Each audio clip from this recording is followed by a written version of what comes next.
Jones comes up to the line of scrimmage. Now settles back in the shotgun. Crowd on its feet. Towel swirling at Acrisure. Snap back to Jones. Looking and has the ball. Batted away and recovered by T.J. Watt. Strip sack. Recovery. Steelers ball. Tremendous turn of events late in the fourth quarter at Acrisure Stadium. Unbelievable. When you need him most, he delivers the most.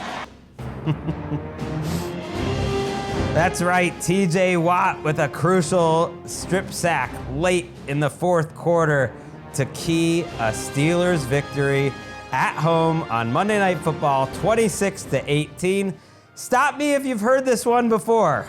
Yes, every Steelers game in primetime feels the same. Hell, every Steelers game for the last 7-8 years feels the same with T.J. Watt getting it done at the end. That was Rob King and Craig Wolfley on WDVE. I'm Gregg Rosenthal with Nick Shook on NFL Daily on this Monday night. And I love the Steelers in these spots, and I know you're from Cleveland and maybe you don't agree with me, but I love that they're reliable. They give us some entertainment, and yet they give us like a familiar ending that just like gets you ready to go to bed.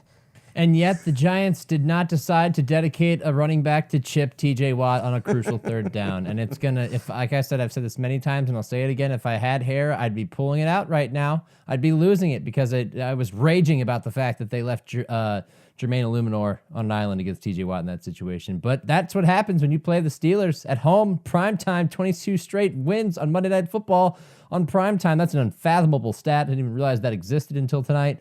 And they come away with another win, and they provide a ton of entertainment. I think it was the third straight week in which they were in primetime, and they've delivered. Yeah, I love Troy Aikman on this call in general, and if not for him, I wouldn't feel as confident in thinking that maybe the running back missed the assignment on that play. There was a couple ones late where it was like, should he have released out or no? You're saying no, he did not have the assignment. He released right through the middle of the line. He was not even considering that side. I would never even let him, no check and release there. Dedicate him. Because if it's a base rush, not to get in the weeds, but if it's a base rush, Watt's coming. Watt's not dropping back into coverage there when they need to get pressure. He's going to be there. Be there to protect against it. Get a chip, get some help for that guy. Get in the weeds, please, Shook. I mean, if you feel like you haven't been getting in the weeds, I want to get in the weeds with you. Let's go. That was, to me, one of the key mismatches of the night. Jermaine Illuminor, who decided, preferred not to move from right tackle to left tackle when they lost Andrew Thomas for the season. Made sense. He'd been having a really good year. I think the Giants' offensive line overall has been better than average, the best they've been in a long time, and Illuminor's had a nice season, but whenever he gets, matched up one-on-one against Watt, it's not going to go well. Meanwhile, on the other side, it's Chris Hubbard getting abused even more by Alex Highsmith repeatedly, and on a night where Russell Wilson played really well overall, and the Steelers get 426 yards of offense, feel like it's been a long time since we heard that.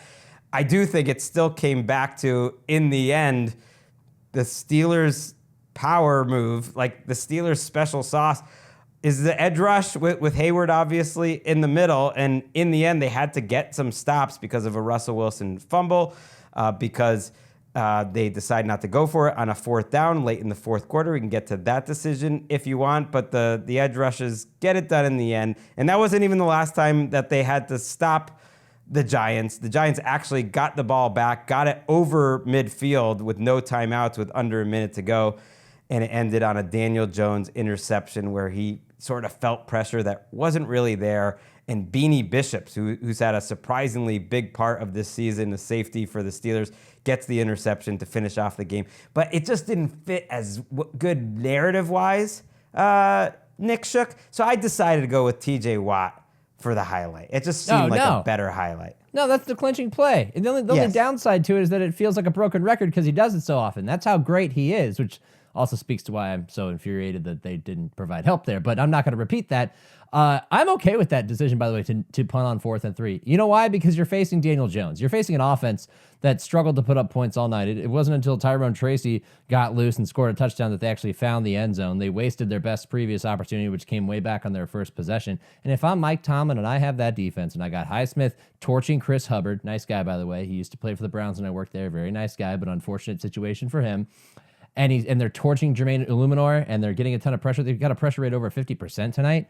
Yeah, I'm going to put it on my defense. Go win this game because we're facing Daniel Jones. And it's so funny that, like, I even slacked Kevin Patra tonight, and I was like, hey, I feel the crushing Daniel Jones interception coming. The next play, he throws the pick. Like, this is the guy that we know. He's not good at ball security. He fumbled the last possession away and gave the Steelers the ball back before the Giants were able to get it back on that forced fumble on Russell Wilson. Like, this is who they are. So I would totally trust the defense in that scenario, and it paid out in the right way for the Steelers. That's a great call. First of all, did you have any interactions, with Chris Hubbard? Did you ever see him, like, in the cafeteria? Like, oh, yeah, we talked all the time. He was very nice. Really? Wow. Yeah. I really haven't dug in enough to your Browns days. It is now like a statute of limitation. So anything that was off the record or doesn't feel appropriate to share publicly is fine. So just keep that. Jarvis Landry played that entire season with an injured hip. Told me at the Pro Bowl. That was he and I were really tight. Me and Nick Chubb were really tight. Me and Odell were pretty tight. We had a lot of friends back then. Okay, yeah. I need to get more into that. I mean, you telling me that Jarvis Landry was playing hurt is not exactly like breaking news. I mean, when was he not hurt? That's true. Underrated player, Jarvis Landry, who was very tough. Like, I think he was hurt all the time because he played so tough. I disagree with them not going for it on 4th and 3, just to back it up for a second, and we will talk Russell Wilson because he was a huge takeaway in this game. They get to the 2-minute warning. It's 4th and 3. They're at the 42, the 43-yard line. They win the game with 2 or 3 yards. Instead, they decide to punt and let their defense take care of it. The only reason why I would disagree is because at that point in the game, their defense had been on the field a lot, and the Giants were moving the ball finally a lot in the fourth quarter. You mentioned the touchdown drive that they had. They also had a field goal drive. Granted, it came off a short field, but it still was a 40-yard drive before that. So they were moving the ball, and they never take T.J. Watt off the field. This has been on my radar a little bit. He played 95% of the snaps. I think the only snaps he sat out were the last couple ones because he was so gassed, unless I'm missing something. It's like, okay, so, and to be fair, they gave up the yardage that they got in the punt in about 30, 40 seconds. So it wasn't like their defense was playing lights out. But the game situation eliminated the threat of the run because they had to throw the ball. And you're facing Daniel Jones, and I would take those odds. If I'm the Steelers with that I would defense, too. I would take the odds either way. My point is I would take the odds on the 4th and 2. That's like 50-50, maybe better the way their offense was I'd take playing. it with Justin Fields. Right. It would have helped. And it got me thinking, Justin Fields on the bench, him and Russell Wilson getting along. I think it's really cool how maturely and well they've handled it. It's not an act. He's inactive for this game, Justin Fields. They're going into the bye. He has a hamstring injury. It doesn't seem like it was serious. If it was like the playoffs, I think he would have been active as their backup, but they want to make sure. But at some point in this season, if the red zone struggles continue, and the Steelers really struggled in the red zone tonight, I think they went 0 for 4, if I'm not mistaken. The one touchdown was long. Yeah. So you got one of the better red zone quarterbacks in the league in Justin Fields. You got Russell Wilson moving the ball and really orchestrating this offense more efficiently than Fields did. I give Mike Tomlin a lot of credit. We should use some Justin Fields in the red zone, I think, when we get into this season. I'm not saying like the second you pass the 20, you just take Russell Wilson out of the game, but he should be in the mix.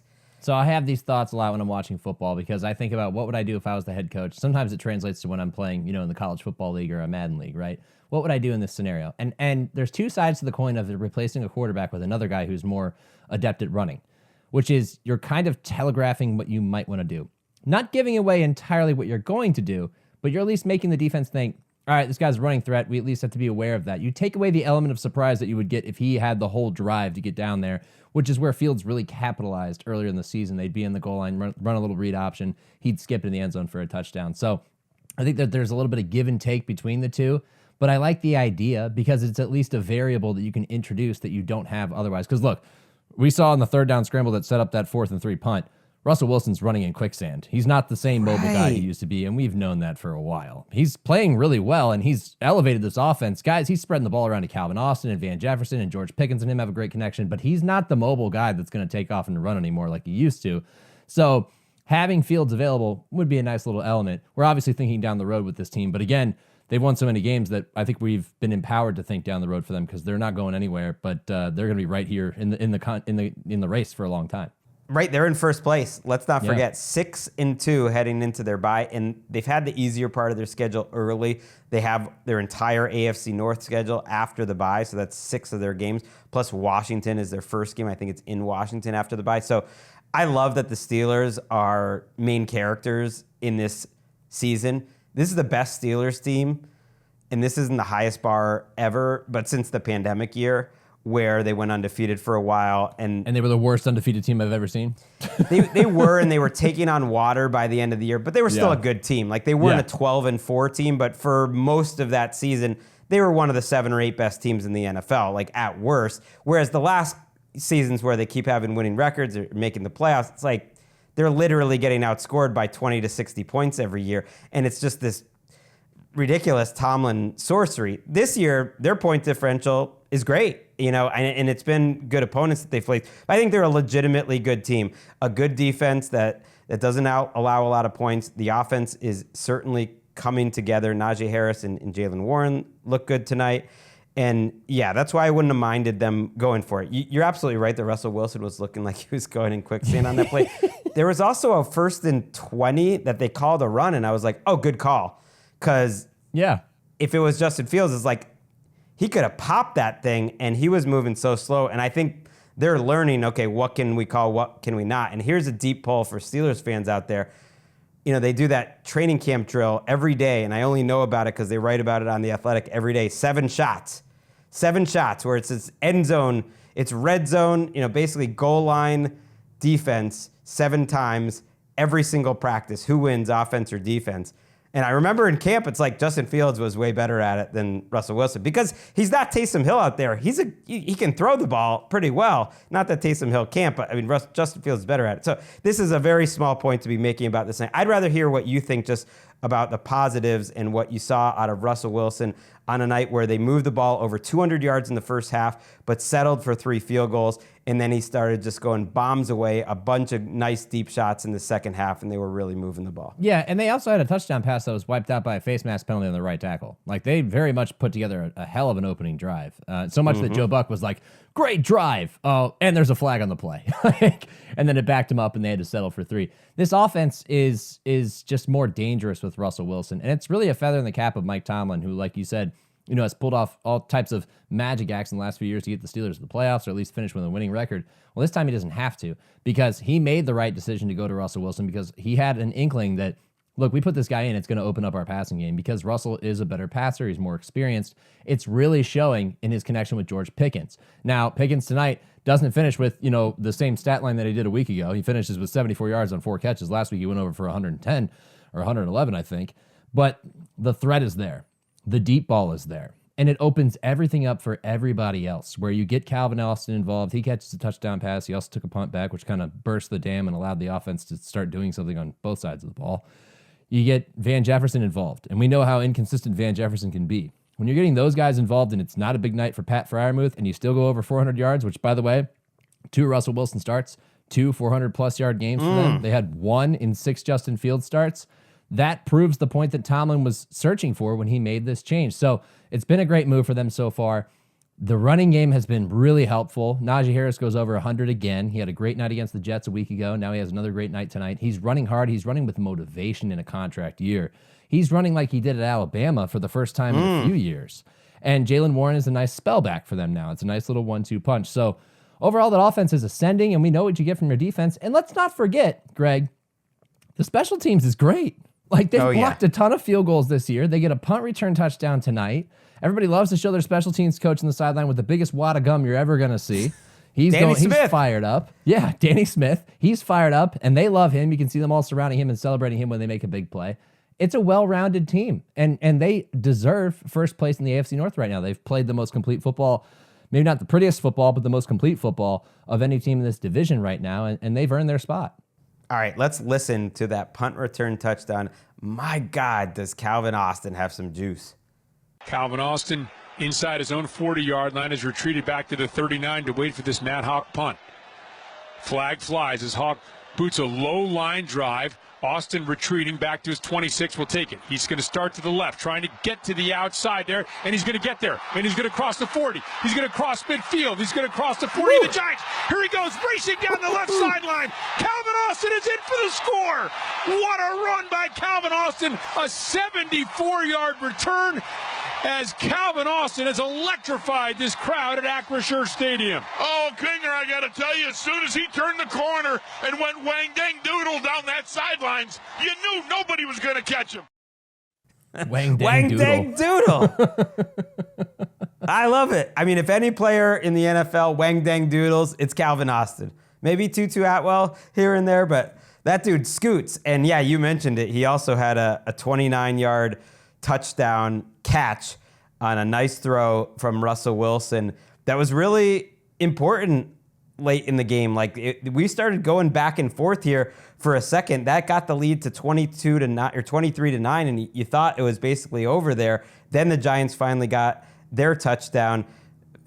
Steelers respond with a field goal, and that Russell Wilson fumble happens and everything. Look, Russell Wilson had a 43-yarder to Pickens, a 36-yarder to Van Jefferson, who I'd given up for dead.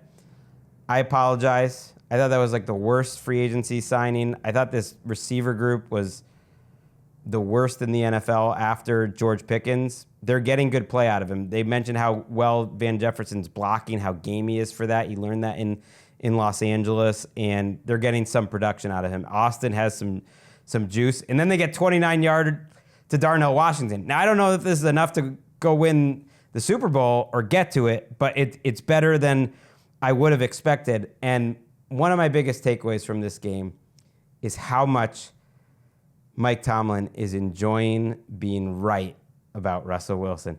After that touchdown, that they catch Mike Tomlin with this huge smile on his face and pointing. I couldn't tell. I think he's pointing at Russell Wilson. That I told you that call was going to work or whatever. And he is loving it. I'm thinking about that press conference where Brandon Marshall is the one that asked him, was this one of the boldest decisions you ever made? And he said, that's why I'm well compensated. And got to give it to him, man. It's working. It's working. All hail Mike Tomlin. I don't know if Russell Wilson's going to be a top 10 quarterback in the QB index by the end of the year. I'm not ready to fully buy in, and I'll tell you a few reasons why. But he is an upgrade right now from Justin Fields. It's definitely worked. Yeah, I mean, the sample size is small at this point, so don't expect him to climb just yet. We need a little bit more proof. On QB index, yes. QB index central. But so far, so good. And it's really, I think, given the Steelers more optimism. Not that they didn't have it, but they knew that they had to win ugly early in the season. They had to win on the back of their defense and by playing ball control when they had the ball, limiting turnovers. And Fields did a good job of that. In fact, I think he did better than most people expected him to, so much that we were all like, why are you making this change? It was that Raiders game, which I don't think anyone watched. And I didn't either when I first reacted to the Fields thing, and then I eventually watched it later this week. And they won that game by 19 points or whatever, but it was Fields' worst game by far. It was that game that got him benched. Yeah, and yet they still ran away with the win because that's how good of a team they are. So it was the right time to make that decision, and he also needed to find out whether it was a decision that should be made. And so far, you got to give him, again, a tip of the cap for having the guts to do it. And you only get that leeway when you're Mike Tomlin, when you've been a head coach of the team for so long and had success and turned average teams into playoff teams year after year and could keep avoiding a losing record. That's when you get that leash and the ability to make that decision. And then you look really smart when it pays out for you. Right. I'm so glad you mentioned that because it's something we never mentioned on NFL Daily, despite having 17 shows a week and however many hours that y'all listen out there. We appreciate you so much. I saw reporting that week, going into the Sunday, the national reporting was that, look, he just wanted to see what it looked like with Russell Wilson, too. They got this guy. They planned the whole season for what it's like. And to your point about being Mike Tomlin and having that leeway, it's a long season. He knows what he has in Justin Fields. He wanted to see what he had in Russell Wilson, and he understands the quarterback change is not the whole team. We can win games with Russell Wilson or Justin Fields, but I want to see what it looks like with Russell Wilson before kind of making a final decision. I think he was viewing this Russell Wilson not as I'm going to be right about it, but I saw what I saw all offseason, and I want to see. And if I'm not feeling it after 3 or 4 games, I'm still Mike F. and Tomlin. I'm still well compensated. I can switch back, and I'll do that having known like what's right for my team. This is a guy who lives by mantras, right? One of them being the standard is the standard. Another one being we're not going to live in our fears. How about leave no stone unturned, which is exactly what he did when he made the switch to Russell Wilson, and it's working out for them. And we'll see where they go, because Russ is going to have a game where he doesn't look great. There's been stretches in these games where he hasn't looked very good. I mean, he got almost booed off the field in the first half against the Jets, then came out and kind of lit him up and led him to a victory then. Kind of a similar story tonight. Doesn't get booed, but they're struggling to get in the end zone, especially in the red zone. And then they're able to find a way in there in the second half with that touchdown pass to Calvin Austin. And that's a throw that I'm not sure Justin Fields makes, but Russell Wilson's certainly capable of doing it. No, and Troy Aikman was pointing out, a couple of the long balls were overthrown or underthrown, but his receivers are making good plays on it, and then a couple were absolutely beautiful. There were boos tonight. I think after halftime when they had 2 fruitless possessions, like those Steelers fans they weren't booing Russell Wilson, but they were just booing the team. Yeah, I know. They're a little spoiled. Meanwhile, their defense, I couldn't believe this stat, has given up no third quarter points all season. That's absolutely crazy. 0. Jaylen Warren looks so much better. He was playing hurt early in the year. I think he's going to be a more important player as this season goes on. I think he had about 50 plus total yards at halftime. Didn't really see the field that much in the second half, 59 yards, but doesn't matter. It gives them a really nice 1-2 punch. You mentioned Najee Harris. He helped get Deonte Banks benched, the first-round pick of the Giants at cornerback from a year ago, who people were getting on, his coaches were getting on for bad effort, dove at Najee Harris. I guess it was bad technique, but it wasn't bad effort or anything, but it got him benched in this game, their first-round pick. Let's talk a little bit about the Giants. That touchdown they had with Tyrone Tracy in the fourth quarter ended a 23-drive streak without a touchdown, which is brutal. But they almost got to 400 yards in this game. They actually moved the ball great. Tyrone Tracy is a nice rookie running back. He left the game with a concussion. It's really disappointing because he had 145 yards on the ground. He's really been playing well. They have a really nice rookie class. I can get into that. But the game ends with Daniel Jones still taking a couple bad sacks and fumble and throwing in an interception. And even on a night where you hit a couple long plays, you got Darius Slayton over 100 yards. Like, it was better, but better is still not enough. I think Dable is calling good games and Daniel Jones maybe isn't totally executing. Yeah, and that speaks to the commitment they made to Daniel Jones, the previous, not last offseason, but the offseason before, when they felt they had to pay him, and they're kind of paying for it now because he has a quarterback with a visible ceiling and it's not very high, especially in situations in which you need to go the length of the field to score a game-tying touchdown. Look, this team is just limited overall. That's what happens that's how you end up losing 28-3 at home to the Eagles last week. That's how you lose a game like this that was a winnable game. Even when because their defense has been good enough to win. We've seen it at times when they've gotten their 2 wins this year. And they played well enough to give them a chance, at least in the first half on Monday night. And yet they had 5 scoring drives, 396 yards. It's not like they looked like a terrible offense. They're a between the 20s offense. They can thrive between the 20s. Once they get into the red zone, that's when things fall apart. They had a touchdown also wiped out by penalty as well. An illegal shift, which I feel like we're seeing more of those this year than any season in the past. Dable was heated about it.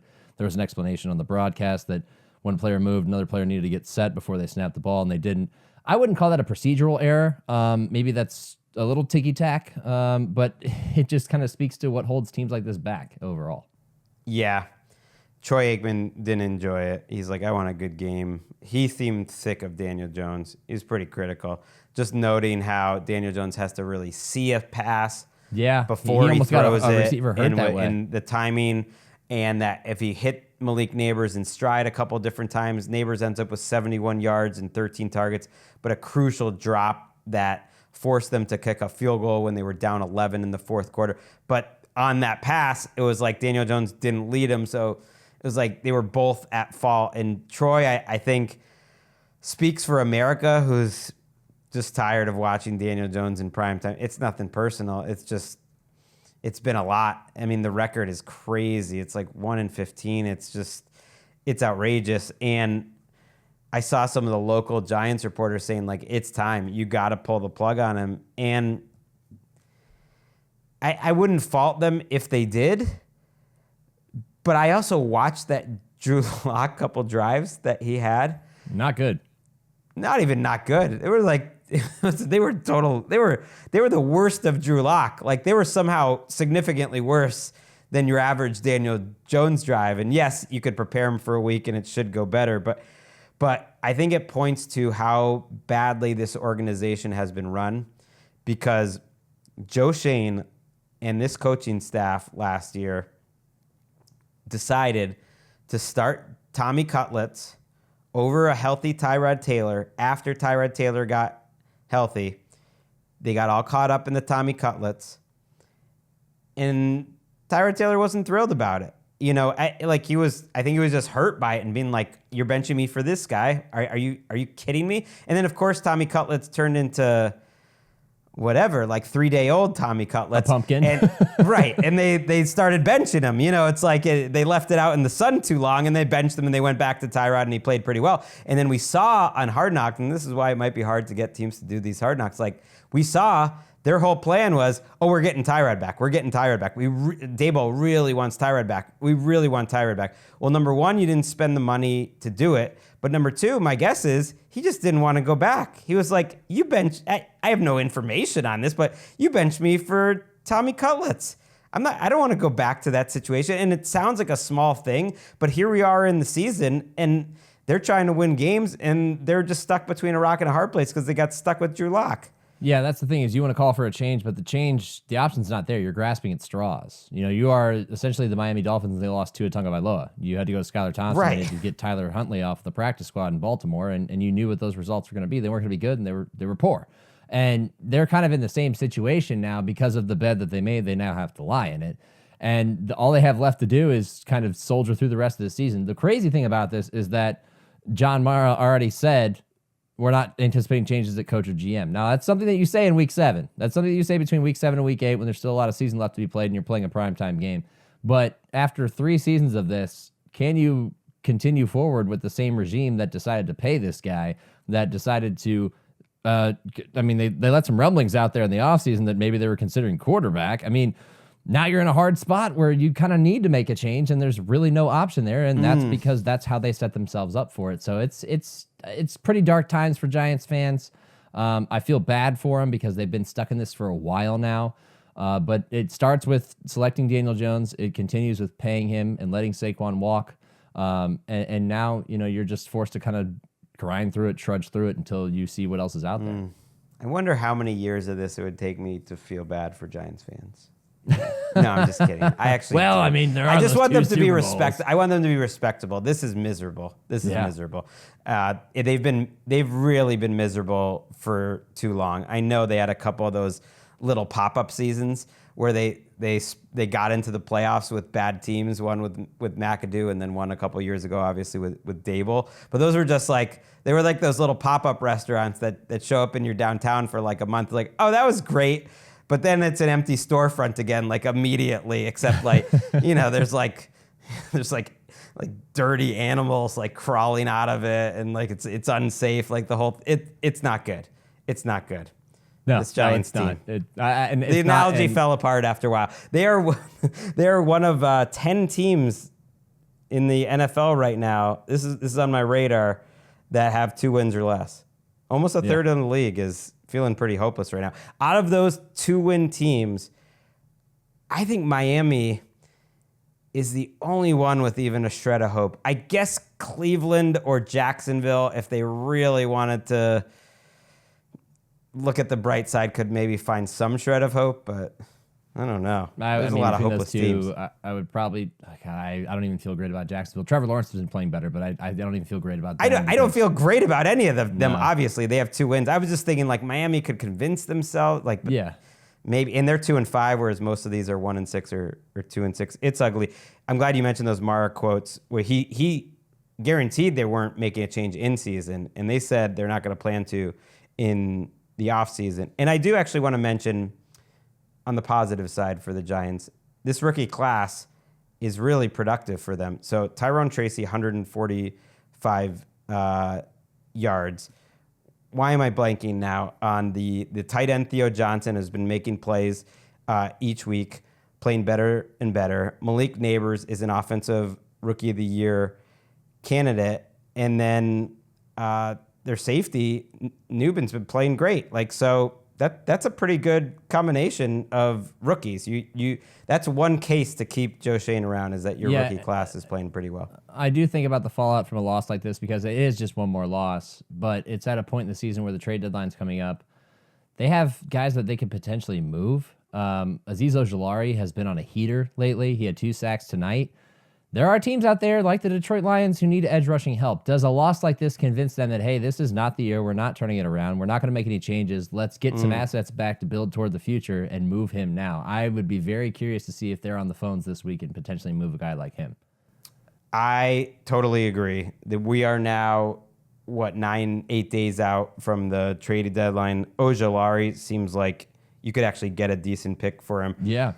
Darius Slayton, there were reports that the Chiefs were interested in him. I think that was in the offseason stuff. It's like every year they try to bench Darius Slayton, and he ends up being their best wide receiver. Now they drafted Malik Neighbors, so he's no longer their best wide receiver, but he's like their second best, depending on how you feel about Wan'Dale Robinson. But all camp, he was with the backups, and then they were like, oh yeah, this guy's way better than Jalen Hyatt. He's a good NFL receiver. He's a good 3, he's a good 4, he's a good starter. He had a big game tonight. You could absolutely trade those guys. Slayton probably wouldn't get that much. Ojulari, a young pass rusher, he could get it done. And while I was talking about the rookies, I actually said Tyler Nubin when I was thinking Drew Phillips. Drew Phillips has been awesome. They actually, have 2 young players at that position. Nubin's been playing a lot and has been solid enough. So that's a lot of rookie production. There's something to be happy about. Giants, before we laugh one more time at an embarrassing moment in Giants history, let's listen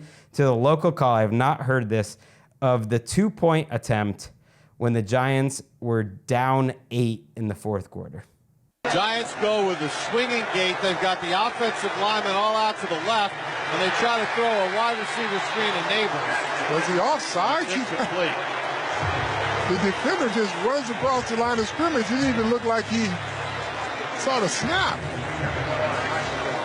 Oh my God! No one blocked him. No one blocked him. The incredulous response tells you everything you need to know. First off, the mention of the swinging gate, which I think back to when the swinging gate made an appearance in a Washington game years ago. That's probably not going to bode well. And then you get that terrible execution, which I'm sure Brian Dable would blame that on bad execution afterward and not the intent.